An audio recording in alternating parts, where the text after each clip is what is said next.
Running is a mental game for me. It's you versus you on the road.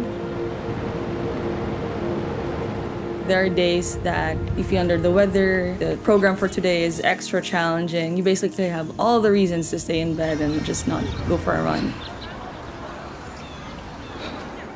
But once you overcome this challenge and get your rhythm out there, it's something that you can't replace. It's such a good feeling.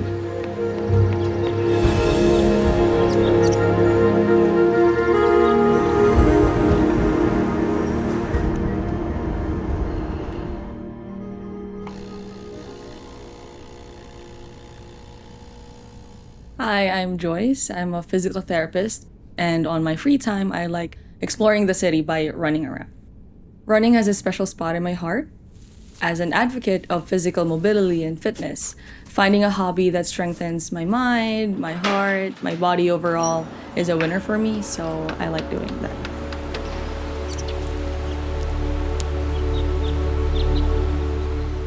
I started running when I was in high school. I would then go with my parents with the local run group in my hometown in General Santos City. And we would enjoy the trails. So before being technical with the numbers, with road running and all that, we just don our shoes and explore the woods and go about. And I even remember as beginners, we were wearing our tennis shoes then. Running is something that I do for myself because I look at it as investing my time for my overall health.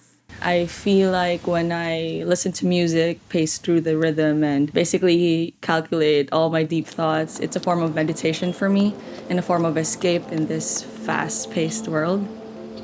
I try to remind myself why I do this, what it does for my body. It gives me my passion to who I am. Sometimes it surprises me that merely showing up for the exercise that day is when I get my runner's high, and that's really a tough feeling to beat. Running in New York City has been really great. The running community here is very friendly. I appreciate the accessible parks. And whenever you go out for a run, you also see people by the neighborhood running, walking, being active. It's something very embracing, I would say. So it feels very homey, even if it's home away from home. Running is a sport that everybody can do. There are different levels of running. And running is something that you do for yourself, and it's you deciding upon doing it. It's not always about joining races. It's not about being successful in this sport, whatnot. It's more about the lifestyle. But always remember that it's always about the journey and not just the destination.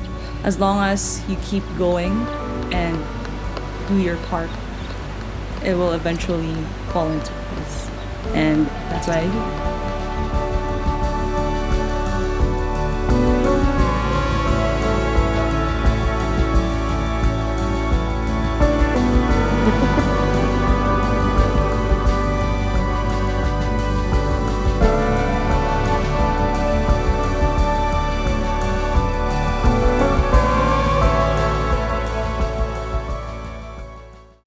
After 2 long months from pre-production to shooting to post-production and a near heart attack in the end, I am really happy I was able to finally release this running mini documentary short film, and I hope you enjoyed it too.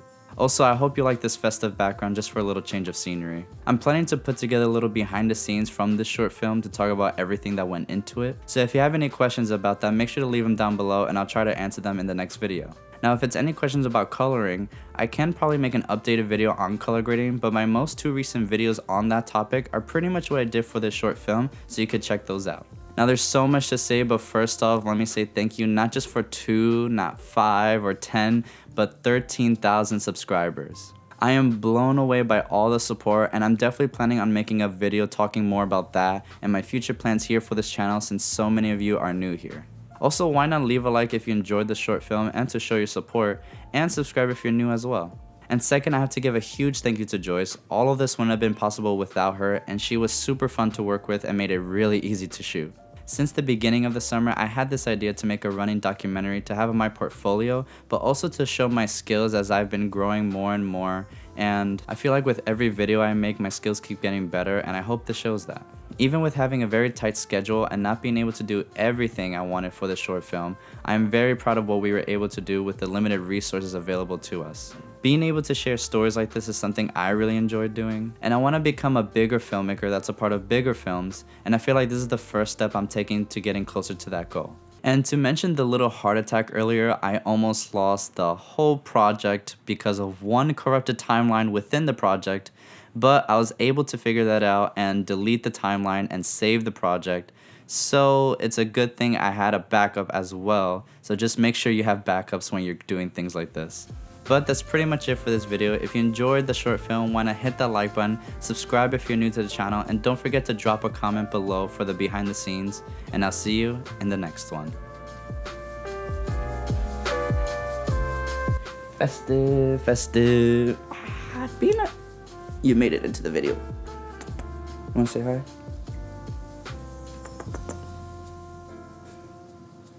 Okay, go down. Oh.